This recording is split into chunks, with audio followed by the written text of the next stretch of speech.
오늘 오후 국민의힘 당권 주자들이 릴레이 출마 선언을 하면서 본격적인 레이스가 이제 시작됐습니다.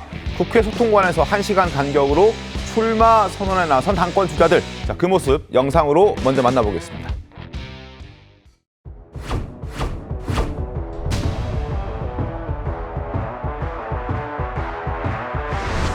이겨본 사람만이 이기는 길을 압니다.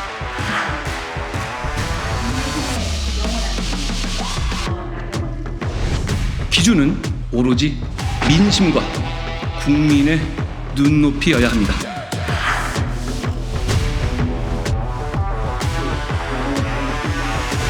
저는 대통령과 신뢰가 있습니다.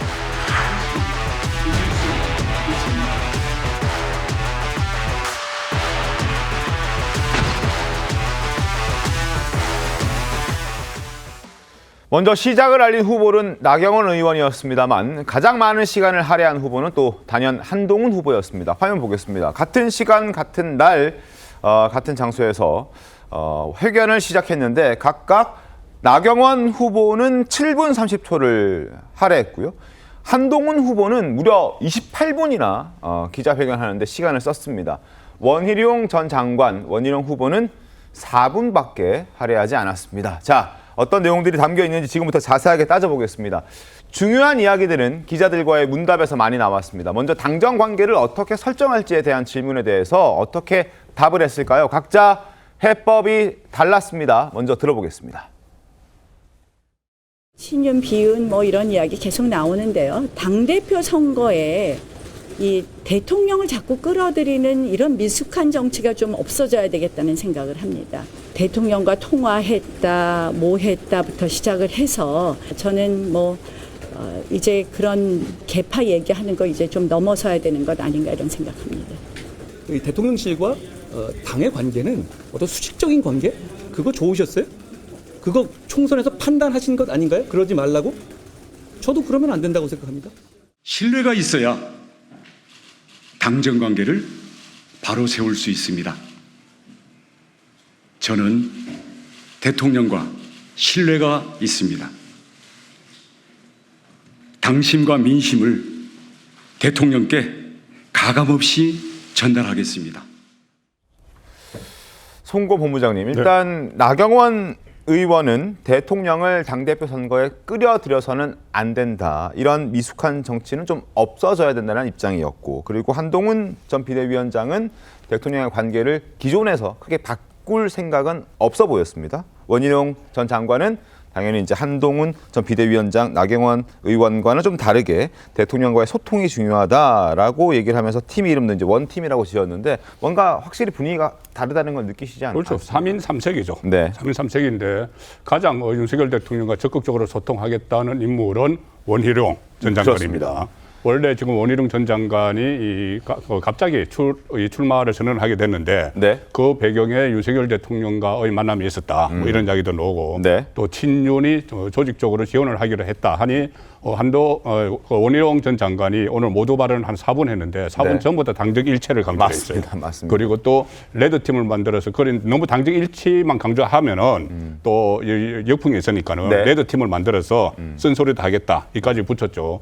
그리고 그 가장 거리가 먼 쪽에 있었던 쪽은 아무래도 한동훈 전 위원장인데 윤석열 대통령과 네. 한동훈 전 위원장 입장에서는 지금 그래도 오늘 상당히 좀 완화가 됐어요. 나중에 또 세부적으로 살펴보겠지만은 네. 뭐 최상병 특검 이것도 사실상 국민의힘이 새로운 발의를 하겠다는 이야기를 그런 했어요. 입장이었습니다. 예, 그거는 뭐 민주당 그대로 끌려가지 않겠다는 이야기입니다. 네. 김건희 여사 특검법 같은 경우도 이 수사를 지켜봐야 된다. 네. 그러니까는 약간은 윤석열 대통령에게 다가가기 위한 그런 시도를 했지만 어쨌든 3명의 후보 중에서는 그래도 좀 거리가 있는 윤석열 대통령 네. 그 상황이고 나경원 그 의원 같은 경우는 딱 그 중간 지점에 위치를 했다.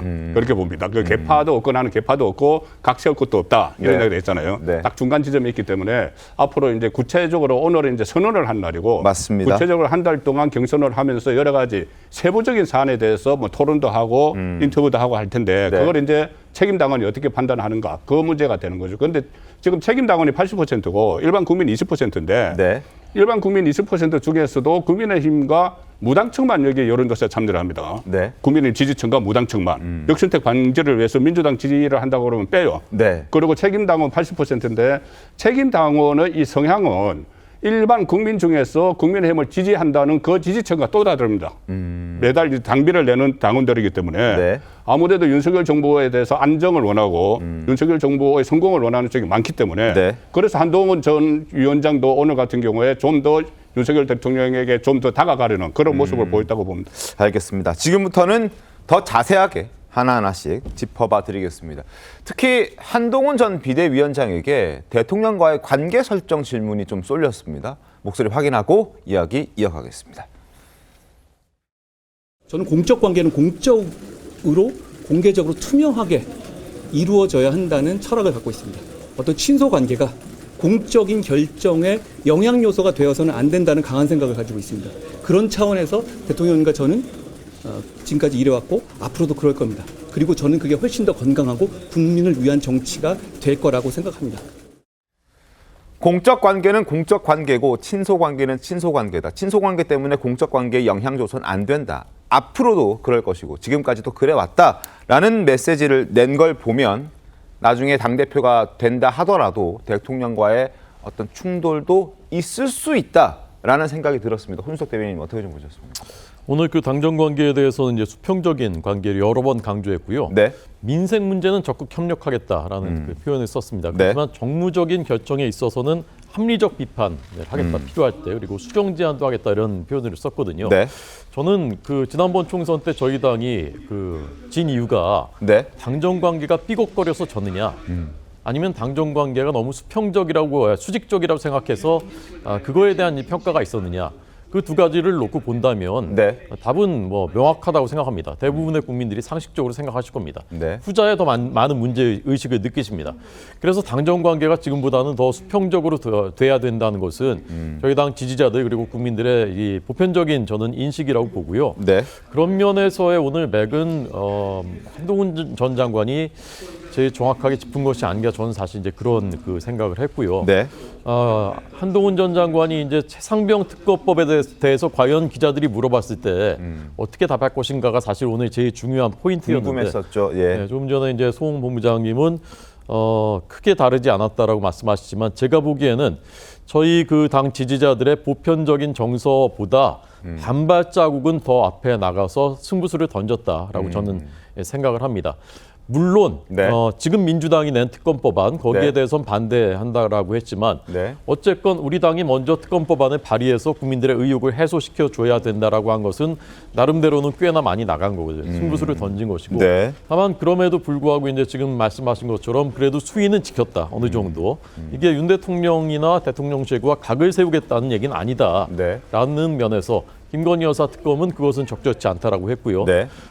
특검 임명은 과거 2007년에 삼성 비자금 특검이나 네. 또는 그때 이제 BBK 특검 때처럼 대법원장이 2명을 추천하는 맞습니다. 그 방식이 이제 구체적으로 이제 언급하면서 그래서 나름대로 이제 합리적인 해법을 제시하면서 승부수를 던진 것이다라고 저는 해석했습니다. 알겠습니다.